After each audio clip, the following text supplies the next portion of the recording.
Welcome to Grand Prix, your go-to channel for the fastest updates in Formula One. We've got 3 hot stories for you, so make sure to subscribe and hit the notification bell to stay ahead of the pack. Let's get started. Hey friends, how's it going? Let's talk about one of the biggest questions in Formula One right now. Who will be driving for Red Bull and Racing Bulls next season? As of today, nothing is officially set in stone, but according to team advisor Helmut Marko, we won't have to wait much longer. The final decision on the lineups will be announced right after the Mexican Grand Prix. So, what do we already know? First of all, Max Verstappen isn't going anywhere. Despite all the rumors that he could walk away earlier, the Dutchman's contract runs until the end of 2028, which makes him the only 100% confirmed name at Red Bull for next year. The real uncertainty lies in who will partner him in the main team and who will fill the 2 seats at Racing Bulls, Red Bull's sister outfit. Starting with the safest bet, Isack Hadjar. The Frenchman already has a contract guaranteed for 2026, but it hasn't yet been defined whether he'll stay with Racing Bulls or be promoted to the senior team alongside Verstappen. Hadjar's stock has risen dramatically this season, especially after scoring a podium in Zandvoort, which showed he can deliver under pressure. Then we have the 2 names currently on the bubble, Yuki Tsunoda and Liam Lawson. Both drivers are fighting to remain inside the Red Bull system, and their future will be decided after the Mexico GP. Tsunoda has been with the program for years, and while his aggressive driving style has always been exciting, he hasn't delivered consistent results. Marko himself admitted that Yuki has improved since Laurent Mekies took over at Racing Bulls, but he still needs to prove more if he wants to secure another year. Lawson, on the other hand, has shown flashes of brilliance whenever he's had a chance, making him a strong candidate to stay within the fold.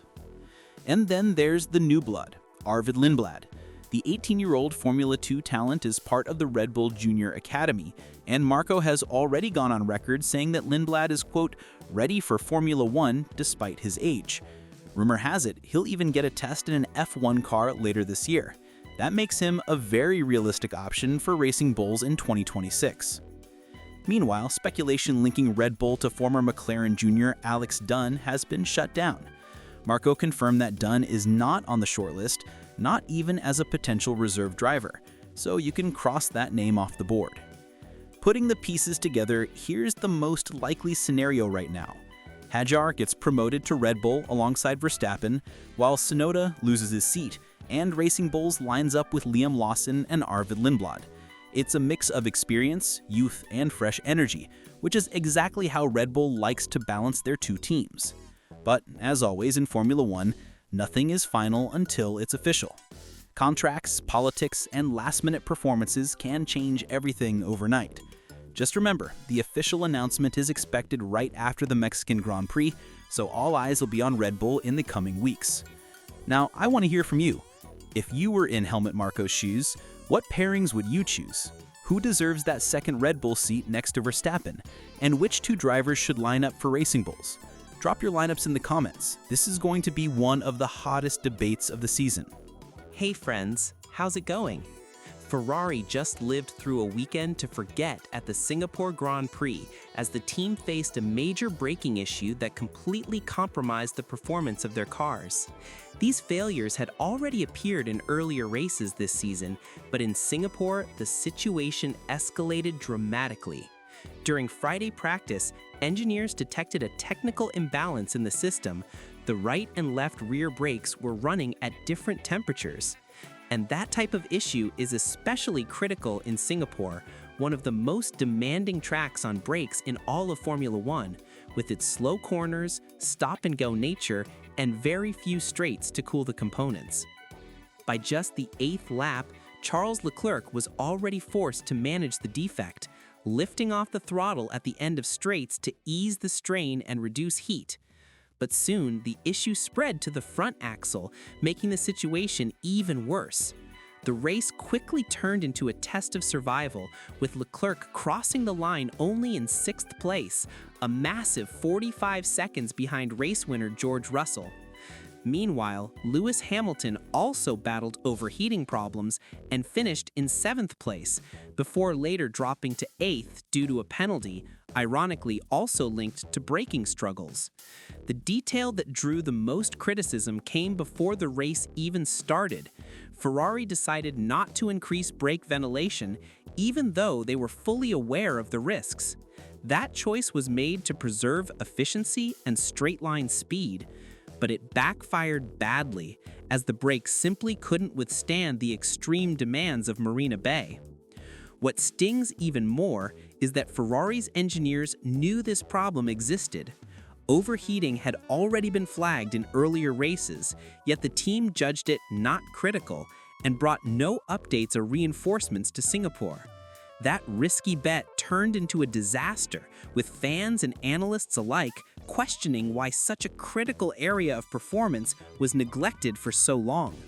The outcome?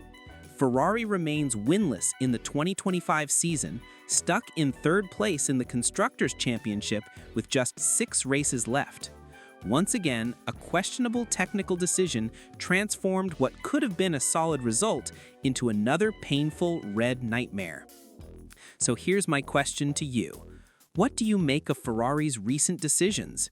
Do you think there's a specific weak link inside the team, whether in management, technical leadership, or strategy, that needs to be changed before they can finally get back on the path to winning again?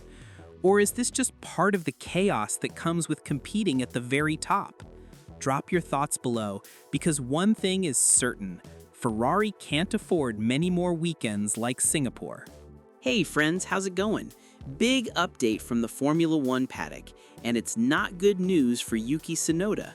The Red Bull consultant has just poured cold water on the Japanese driver's future following the United States Grand Prix. Stick around for all the details here on GP at Home Plus. The Red Bull camp is getting very close to announcing its driver lineup for the 2026 season. The internal deadline has been set for right after the Mexican Grand Prix. And according to Dr. Helmut Marko, the outlook doesn't look good for Tsunoda. Yes, Tsunoda has shown signs of improvement recently. He's managed to score points in 3 of the last 5 races, a step forward compared to the rough first half of his season. But the bigger picture still looks grim. His best finish this year was only 6th place, and overall he's just 16th in the Drivers' Championship. For a team that wants to fight consistently at the sharp end of the grid, those numbers simply don't add up. Inside the Red Bull system, the main concern is consistency. Tsunoda's race pace has had flashes of quality, but his qualifying performances remain erratic, leaving him too often out of position. And to make matters worse, during the Austin weekend, he was once again involved in on-track incidents, this time clashing with his former teammate Liam Lawson, who, ironically, is also in the running for that same seat. These repeated mistakes have damaged his standing with the team. Speaking to the media after the race, Helmut Marko didn't hold back. He admitted that the problem for Red Bull isn't the car, it's Tsunoda himself. That's a brutal statement, and it makes clear that the team's confidence in Yuki has been badly shaken. The Red Bull decision will be finalized after Mexico, but the signs are pointing toward a change. The leading candidate to take over that second Red Bull seat is Ishaq Hadjar, the 21-year-old French driver who is seen as one of the most promising prospects in their academy. Some within the organization feel Hadjar could use another year of development outside of the high-pressure Red Bull spotlight, but Marko and his advisors believe he has the raw talent to step up. There is also the possibility of looking outside the academy for an experienced driver. However, as of now, there aren't many strong options available on the open market, and with Red Bull determined to showcase the strength of its junior program, the focus is firmly on their own pool of young talent. This is a pivotal moment for the team.